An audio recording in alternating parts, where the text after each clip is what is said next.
So, the startups, I think, is there. I think there was a lot of money wasted on startups because most companies look for the PR moment. I'm seeing companies tighten up that says, if we're going to grant you funding, there's certain conditions you have to meet, which is good. It should be, yeah. Yeah, because I've seen other guys, like the rich guys like Stan, who just go blow that money, right? R1 million and they blow the money, right? And I'm starting to see that there's more controls around the regulation coming into play now that corporates are putting into their program. It's just good business practice. Yeah, exactly. Yeah. That's the way it should And be. I think it will be baked into everything. So, I don't think, I think that phase where startups just got awards and cash and disappeared and no one heard of them again, I think that's gone. We've seen more of the controls and governance coming. I think the next phase is post-incubation support. Yeah? And so we've got some great ideas about what we're going to do in post-incubation to make sure they really are successful. Right. But we also have to change our programs, that we don't give them money and they disappear. Yeah. That the conditions is that we are able to support them, at least to guide them to the next phase of their development.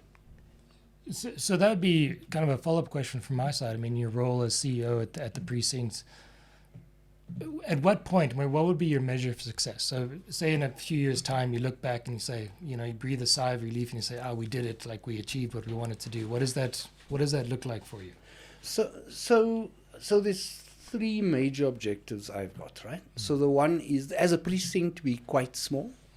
I think we punch way above our weight with the amount of people that we've got. But in order to do that, we have some great sponsors. So historically, there was a high dependence on grants, and we're moving that away to running many more programs. But success looks as following, that I've scaled it outside even of the current precinct, that the amount of startups we've incubated and are successful is going to be the measuring point. So that's what success would look like. And that the third, which I think we're missing, there's the linkage to WITS and bringing in deep subject matter experts as part of the support we give startups is really important for me. And it takes up a lot of my time just to make sure that linkages exist. And then the third is that we need to create our own venture capital fund. I don't want to call it venture fund, call it an evergreen fund. Yeah. And we make enough profits from the scaling, etc., so that we can grow that fund, not for me or for anybody else, but for future generations. Because WITS has been wonderful as a shareholder, because, they're really not expecting me to come back and give them money, or they really want me to have impact. And so with that directive, I'll go back to the three things if you want, but it's really about scale, making sure they're really successful enterprises, and make sure we've got a fund in order to support them when we can't raise money for people who need the money. Nice. All right. You've had a lot of work in media, and The Angle, it's another media company startup, more of a publisher. I think you were with Kagiso Media at the time, and you helped them scale and transition into the digital age. I think at the point you were doing a lot of work with Jacaranda and East Coast Radio. That's right. In the wake of this anti-competitive campaign from Google, what does the future of media look like in South Africa? Ooh, tough one. Yeah, but I had an interesting experience recently talking to a very senior guy from Naspers, right? And I've watched their transition away from print, away from traditional media, into the digital space. And the reality is there's a convergence. There's a convergence of, e-commerce. You can't really separate from marketing, advertising, broadcasting, etc. So that marketing tech convergence is coming through all the time. And it's no longer the realm of a media company or a technology company. Some of them call themselves media companies, but they're technology companies. There's technology companies who are in media. So I think it's merely this transition, which is almost normal around this conversion and in the digital space. I just presented at a function recently, and in my prep for the function, I think the thing that is sort of caught to where I see this going, to answer your question, is there's this realism about the democratization of art, media, all of it, right? Because the youth have changed. So first of all, just yesterday I spoke to someone. He says, these two guys I introduced you, they're both making money out of what you're doing.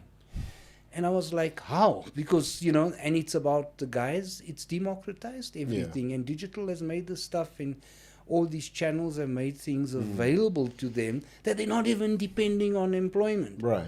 So two of these students were like, we're already making money, my friend, just because they've been trained up on digital arts. So, the opportunity, and it's no longer going to be the realm of individuals.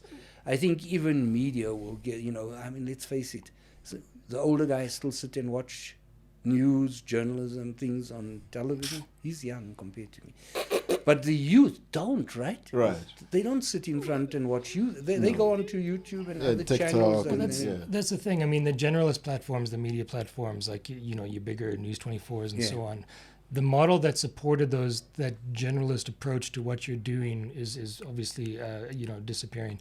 But it's actually quite an exciting time if you take a positive approach to it, to be in media, in the sense that the rise of niche publications, the rise of niche outfits, and the ecosystem that can support them, they can run very cheap, number one. Exactly. But also their access to audience has never been the way it is now.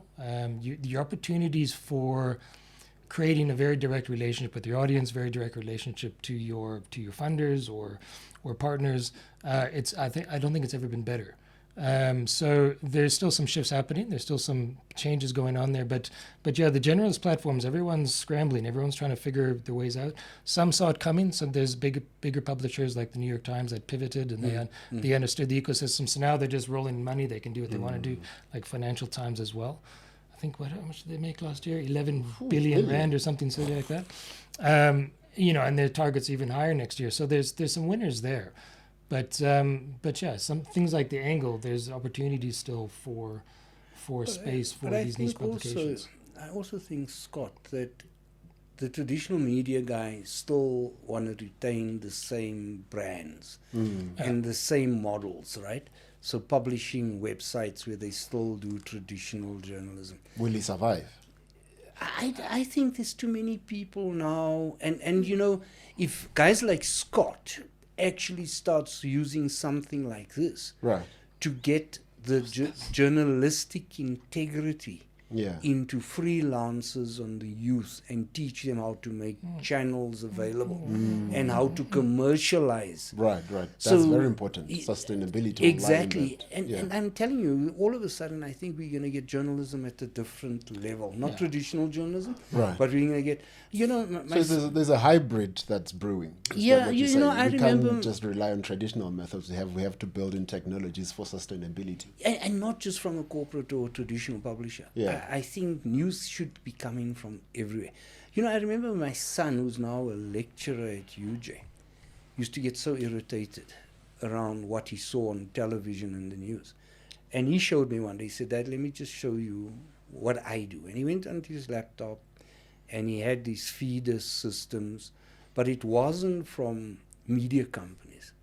It's from people who were freelance reporting, and with a twist, right? It was a total twist to him. And I said, Sharon, you're weird enough. Why are you still doing this? You should get this balance.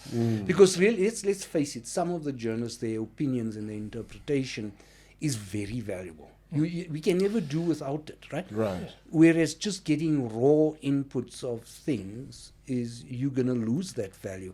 So we've got to get that balance. We're seeing what we call a rise of the influencer journalist. Exactly. Yes. And the trick there is obviously that particular individual needs to have some sort of credibility to them. And but the ethics of journalism needs to sit with the individual rather than the organization. That's the point. So we're starting to see a fair amount of that. And I think it's the role of the traditional media companies and the journalists to start to get that stuff implemented. Because the reality is you can sit on social media and you can see so much fake fake news. I mean, Right. that's just out there. Yeah, And I think, you know, I think disinformation the tech will fix it. Yeah. I mean, you get AI detecting fake Absolutely. news Right. even before the person tries to publish it. Yeah. So it'll get better and better.